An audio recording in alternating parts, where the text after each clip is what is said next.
네, 반갑습니다. 차도원입니다. 입사 설명회 오신 것 같죠? 각 회사에서 이렇게 팀장님들 오셔가지고 입사 설명회 같은데, 저는 미디어 섹터에서 일을 하지 않습니다. 저는 과학기술 정책 쪽에서 일을 하고 있고요.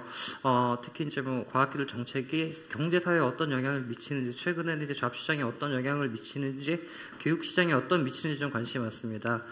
관련해서 좀 발제를 드리겠는데요. 제목을 Education the Endless Frontier라고 잡았어요. Science the Endless Frontier로 굉장히 유명한 바니 보부시라는 사람이 있는데, 그 사람이 이제 1950년대 세계 2차 대전 이후에 미국의 과학기술의 길을 제시하면서 현재 미국이 과학기술 최고의 강국이 됐습니다. 그냥 제목만 베꼈고요. 내용은 많이 다릅니다. 저는 중학교 1학년짜리 아들 옷을 입고 왔습니다. 후드티가 없어가지고 이를 입고 왔고, 초등학교 3학년짜리 조카, 고1짜리 조카 등등 해서 저희 집안의 교육 담당이에요. 근데 이제 과학기술 정책하면서 제가 뭐 교육청이나 이런 쪽에 이제 업무를 하면서 느꼈던 점 말씀을 드릴게요. 먼저 우리나라 교육의 현실입니다. OECD 학업 성취도라고 계속 발표를 하죠. 뭐 나쁘지 않아요. 읽기도 국어죠. 나라마다 다르지만 뭐 4위, 9위, 세계, 수학도 6위, 9위 떨어지죠. 과학도 9위, 14위 떨어지지만 그래도 세계 상위권을 유지하고 있어요. 학원업적일까요? 학교업적일까요? 학원비 많이 쓰시는구나. 학원업적이 굉장히 사실은 적지는 않습니다. 아마 주변에 뭐 자제분이나 조카분이나 보시면 느끼실 거예요. 밤새요. 반은 잡니다. 그리고 지금 뭐 저도 저희 회사 입사 서류를 받아보면 정말 쓸모없는 자격증 진짜 많아요. 우리나라 자격증이 정말 뭐 수백 가지가 있고, 저도 기술사가 있는데 과연 이 자격증을 어떤 의미를 가질까? 자격증에는 두 가지 종류가 있어요. 그냥 민간하고 국가 자격으로 나눌 수가 있고요. 그 다음에 고용 의무형이라고 있습니다. 반드시 건설이라든가 어떤 특정 산업을 하기 위해서는 그 자격증을 가져야 일을 할 수 있는 자격증이 있어요. 근데 쓸데없는 자격증이 무지 많다는 거죠. 그러면서 대외활동, 어학, 뭐 알바, 인턴십, 스펙이 굉장히 우리나라 중요하게 여기고, 15세 삶의 만족도는 우리나라가 뭐 세계 꼴찌입니다. 터키를 제하면 꼴찌고요. 사교육을 제일 먼저 시작을 하고요. 사교육을 공부 못하는 애들이 하는 게 아니라 공부 잘하는 애들이 해요. 저희 애가 얼마 전에 저를 보고 딱 원망을 하더라고요. 아빠, 나는 왜 영유 안 보냈어? 영어 유치원 딱 중학교 가면 애들이 갈립니다. 영어 잘하는 애 못하는 애. 깜짝 놀랐어요. 그리고 영재 교육 왜 안 시켰어? 넌 영재가 아니잖아 라고 얘기했는데, 그 두 가지를 가지고 제가 좀 애한테 두드려 맞았는데, 어쨌든 애들이 힘들어요. 그러면서 저는 세계경제포럼 뭐 자료는 잘 만들지만 오버한다고, 마케팅한다고 생각을 하고, 유발 하라를 굉장히 존경하시지만 좀 기분 나빠요. 왜냐? 세계경제포럼에서는 올해 초등학교 신입생의 65% 현존하지 않은 직업을 갖게 될 것이다. 어느 세대나 저랬거든요. 그리고 유발 하라리 학교에서 가르친 내용 80-90%는 아이들이 40% 됐을 때 전혀 쓸모없는 확률이 크다. 선생님이시죠, 교수시죠. 저는 무책임함을 하면 안 되는데, 이 두 가지, 그 다음에 이제 작년에 알파고라는 그 어떤 하나의 우리나라 희대의 사건으로 정말 우리나라 교육계가 들썩들썩거렸습니다. 제가 이제 뭐 교육하고 뭐 자필러라는 책들도 쓰고 그랬는데, 부모님들이 난리가 났어요. 막 전화 오고 찾아오고 학생들 찾아오고, 우리 애 직업을 뭘 갖게 해야 되냐고. 그렇게 이제 직업이 중요하다고 우리 생각하고, 직업을 가지고 직업을 위해서 공부를 시키는 나라입니다. 중학교 1학년 책에서 제가 카피를 해왔어요. 나의 미래 모습은, 미래의 나의 모습을 어쩌고저쩌고 하면은 예측을 할 수 있다. 여기서 제시되는 결과는 단지 예측일 뿐이라 좀 명심하자라고 했는데, 따라가 볼게요. 명확한 꿈을 가지고 있습니다. 이게 최고예요. 물려받을 유산이 많다. 중학교 1학년 교과서예요, 이게. 근데 많아요. 유산이 많은데 남보다 좋은 싼 물건을 쉽게 구매하고요. 기발한 해결책을 제시해서 일을 처리하면요, 원하는 걸 다 할 수 있대요. 그래서 제가 저희 아이한테 그랬어요. 나 너한테 줄 거 하나도 없다. 좀 절망적으로 얘기를 하더라고요. 그래서 많다가 아니라 없다. 미래는 내버려둬도 어떻게 될 것이다. 그래서 저희 애는 요것 중에 하나 선택할 것 같고 좀 방목해서 키우는데, 이게 우리나라 애들 직업 교육의 현실이고요. 그 다음에 중학교 때부터 애들이 직업을 정해놓고 그거에 스펙을 맞춰 나갑니다. 물론 초등학교 때부터 맞춰 나가요. 그게 맞느냐? 정말 요즘 이제 자유학기제 하잖아요. 자유학기제 하면서 무슨 뭐 회사를 가서 직업 체험을 해요. 모 은행에 가서 애들이 돈 세고 통장 만드는 걸 실습을 하고 왔더라고요. 요즘 인터넷 은행 시대에. 그 다음에 모 공기업을 갔는데 거기는 직업체험도 하고 자원봉사도 하러 다음에 또 가더라고. 그래갖고 너는 도대체 내가 정체가 뭐니? 라고 얘기를 했는데 어쩔 수가 없다는 거죠. 가야 되니까. 그게 우리 교육 현실입니다. 유산 얘기. 근데 이제 이게 학생단에서 끝나진 않습니다. 성인학습 의지 우리나라 꼴찌예요. OECD 국가 중에. 직업을 완전히 지금 이제 뭐 그 평균 수명이 늘어나고 기술이 굉장히 발달하면서 직업을 평생 하나를 가지고 살면 굉장히 힘들거든요. 근데 이제 그만큼 우리가 미래를 준비할 시간이 없다는 거고, 노동 유연성도 전 세계 39개 국가 중에 83입니다. 되게 힘든 나라에 우리가 살고 있어요. 자, 문제는 뭐냐? 쏠림이에요. 4차 산업혁명 나왔죠. 세계 경제 포럼에서 크라우스 슈밥이 4차 산업혁명 얘기를 합니다. 한국에서도 정의를 했어요. 그 과학기술통신부에서 인공지능, 빅데이터, 디지털 기술 촉발되는 초연결 기반의 지능화 혁명이다라고 정의를 했습니다. 정의는 중요하지 않아요. 자, 근데 우리나라 현황을 얘기를 하면서, 이건 제가 만든 데이터인데 지난 20년간 데이터를 보면 수출 품목이 바뀐 게 없습니다. 그냥 반도체는 계속 최고의 효자예요. 그리고 나머지는 지금 들쑥달쑥하면서 새로 들어간 게 아무것도 없어요. 근데 여기서 말한 세계경제포럼이 말한, 정부에서 말한 4차 산업혁명이라는 이른바 기술 수준을 보면 우리나라 전 세계에서 최고인 기술 한 개도 없습니다. 모든 기술에 최고 잘하는 나라는 미국이고요. 기술 격차가 2년에서 5년까지 차이가 납니다. 근데 문제는 뭐냐? 구글이 현재까지 인공지능에 33조를 투자를 했어요. 우리나라 1년 정부가 거의 모든 분야의 R&D에 투자하는 비용이 19조밖에 안 됩니다. 우리는 겁나 막 뛰는데 걔네들은 그 하이퍼루프 타고 날아다니는 거죠. 선진국 같은 경우에는. 그러다 보니까 이 기술 격차 우리가 어떻게 좁히느냐, 사실은 시장을 어떻게 선점하느냐에 대한 문제인데, 문제는 기업들도 굉장히 사실은 좀 소심합니다. 우리나라 기업들이 아직까지 IMF 그늘을 못 벗어났어요. 보시면 알겠지만 이게 2014년 데이터지만 우리나라 한국의 기업들의 현금 보유량이 GDP 대비 34%예요. 투자 안 해요. 지금 저도 이제 뭐 기업들 만나고 컨설팅하다 보면은 새로운 분야를 찾는데 굉장히 두려워하고 남들이 안 하는 거 뛰어드는 거 굉장히 싫어합니다. 소위 말하는 하이리스크 하이리턴을 안 해요. 그러면서 살아먹다 그럽니다. 그러면은 삼성에서 삼성전자 대학 만들고 현대 자동차 대학을 만들어서 자동차과를 만들어서 이론을 내려가면 되는데, 그렇다고 그렇게 또 그만큼 사회 기여도 너무 적어요. 그러다 보니까 뭐 절약의 패러독스 뭐 이런 게 있고요. 교육도 마찬가지입니다. 교육도 계속 쏠려요. 취업 잘 되니까 이과를 쏠리고요. 4차 산업혁명 얘기하니까 뭐 H대 자동차 고학과 100대 1 넘었습니다. 자율주행 자동차 때문이죠. 우리나라 지금 자율주행 자동차 굴러다니는 거 20대도 안 됩니다. 테스트용으로. 아직 멀었는데 이 쏠리다 보니까, 제가 8구학번인데 저희 때는 생명공학이 최고였습니다. 아마 비슷한 연배에 계신 분들 기억할 거예요. 모든 비슷한 과가 다 생명공학으로 이름을 바꾸고요. 웬만한 친구들 국내 해외 다 박사했어요. 10년, 11년 포스트닥 비정규직하면서 세계 일주하는 친구들 굉장히 많았습니다. 취업할 데가 없어서. 분명히 전도 유망하다고 얘기를 했는데 막상 보니까 시장 형성이 안 된 거죠. 그냥 유망일 것뿐이에요. 유망한 것뿐이지 내 잡이랑 상관없고 내 적성이랑 상관이 없는 거죠. 이런 쏠림이 되고, 또 자격증을 만듭니다. 민간 정부에서 자격증을 만드는데, 이게 아까 기술 수준 보셨죠? 인력도 없는데 누가 가르치고 누가 자격증을 내고 누가 채점을 하냐는 거죠. 그리고 이거 받으면 그냥 이력서 한 줄 쓸모없는 게 되는 이런 현상이 계속 반복되고 쏠리고 있다는 거죠. 그러면서 얘기를 합니다. 그 하마다 고이치라고 이제 지금 뭐 일본 난리가 났죠. 뭐 대학 졸업생 고용률 100%가 넘는다, 모셔가서 난리다라고 하는데, 이분이 이렇게 얘기를 해요.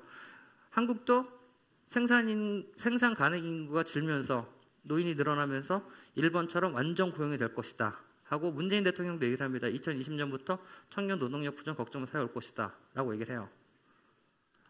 그래가지고 제가 이 데이터를 뽑아봤어요. 오늘 발표를 위해서. 일본 대학 졸업하고 취업률입니다. 100%는 아니에요, 정확히는. 근데 보시면은 일본 단기대가, 전문대가 80%가 넘고요. 정확히 일본 4년제가 76.2%입니다. 뭐 괜찮아요. 우리나라는 전문대가 69.5%, 우리나라 2015년 기준입니다. 아직 6, 7년 데이터가 안 나왔어요. 그리고 대학교 4년제 졸업생의 취업률이 64%입니다. 문제는 뭐냐? 우리나라 대학 졸업 고졸자 대학 실학률이 70% 넘는 거 아시죠? 너무 많아요. 그리고 이제 일본 같은 경우에는 전수학교, 라는 또 아실 겁니다. 뭐 특정 분야에 예전에 뭐 기능 학교라 그래야 되나 그런 쪽에 또 진학을 해서 취업하는 친구들이 많기 때문에 우리보다 단순히 단순 비교하기는 힘들죠. 근데 이제 문제는 뭐냐면 생산 가능 인구하고 그다음에 고령 인구 늘어난 패턴을 보면 일본하고 우리나라하고 딱 21년 차이가 납니다. 제 그래프를 안 담아왔는데 그대로 이 쉐입이 똑같이 전개가 되고요. 우리나라 인구 구조 변화 한번 제가 그려봤어요. 2020년, 25년 예측을 보니까 경제 활동 인구와 그 다음에 실제 사회에서 필요한 인구, 공급하고 수요가 21만 명, 25만 명밖에 차이가 안 나더라고요. 그래가지고 아까 뭐 고이치 교수 얘기를 했는데 정부에서 어느 정도 그 정도 해결해주면 청년 일자리 해결은 될 것 같아요. 양적으로 해결은 되는데 문제는 뭐냐? 공무원 쏠림, 직업의 쏠림. 2011년부터 5년까지 통계를 보니까 7급 공채가 97.1대 1이더라고요. 이런 게 왜 일어나느냐 보시면은 조금 넘어가겠습니다. 닥치고 첩의 문제입니다. 우리나라, 이거부터 말씀드릴게요. 얼마 전에 그 자사고애들 한 10명이 저를 찾아왔어요. 10명이 찾아와가지고 자기네 미래를 상담을 하고 싶대요. 그래갖고 내가 무슨 직업 상담사 아닌데 그랬더니 뭐 어쨌든 뭐 제 책을 보고 와서 물어보더라고요. 그래서 제가 물어봤어요. 당신들 무슨 직업 갖고 싶냐고 고2인데 물어봤더니 열의 7은 프로그래머였고요. 그 중에 둘은 생각 없음. 그 다음에 나머지 하나 빅데이터 전문가가 되고 싶대요. 그래갖고 그 친구가 톡톡 튀길래 아니 자네는 왜 빅데이터 전문가가 되고 싶나 그랬더니 연봉 1억이 넘고요. 강남에서 근무하고요. 무슨 카드사 가면요. 대우도 좋고요. 최고라는 거예요. 그래갖고 어디서 들었는데 그랬더니 TV에서 봤대요. TV에서 봤고 신문에서 봤대요. 그리고 어머니가 그걸 스크랩을 해주신다는 거예요. 그래갖고 야, 너 엄마가 하라는 거 절대 하지 말라고 얘기를 해줬어요. 그러니까 그런 어떤 직업 순위 여러분 보시잖아요. 그 앱도 있습니다. 우리나라에 몇 년 후에 살아남을 유망 순위, 그 유망 직업 순위, 그 다음에 컴퓨터에 대치되지 않을 직업 순위 치면 나와요. 그게 맞느냐 이거죠. 아직까지 빅데이터 혹시 빅데이터 가지고 뭐 업무 하시는 분 계신지 모르겠지만 그렇게 크게 아웃풋 나온 경우는 사실은 없거든요. 그리고 이 친구가 지금 고등학교에서 공부하고 그때 빅데이터 하고 계속 빅데이터 공부하면 그게 유망 직업이지 잡 시장은 알 수 없는 거예요. 그러니까 자기의 적성을 무시하고 나머지 7명 프로그램도 마찬가지죠. 4차 산업혁명 하다 프로그램 중요하다 그러니까 확 그냥 또 애들이 쏠리는 거죠. 이과 늘어나면서. 이런 현상이 벌어지고 있는데 제가 놀랬던 데이터가 뭐냐면 우리나라 대졸 신입사원 채용 1년 내 퇴사율이 경총에서 조사를 했습니다. 2016년에 27.7%라고요. 깜짝 놀랐어요. 정말 그 빡세게 공부하고 요즘처럼 취업 없을 취업을 했는데 1년 내에 27.7%가 회사를 관둡니다. 대기업은 좀 나요. 10% 수준입니다. 연봉이라도 많이 주니까. 우리나라 대졸자 연봉 되게 높습니다. 대기업. 300인 미만 기업, 중소기업 32%예요. 뭐 일이라든가 급여라든가 회사 위치라든가 좀 열악하긴 하죠. 저는 이 데이터 보고 정말 기절하는 줄 알았어요. 대학의 그 선생으로 있는 제 친구들 얘기 들어보면 지방이나 전문대학교 나온 친구들이 취업을 안 한대요. 그냥 알바하며 살지.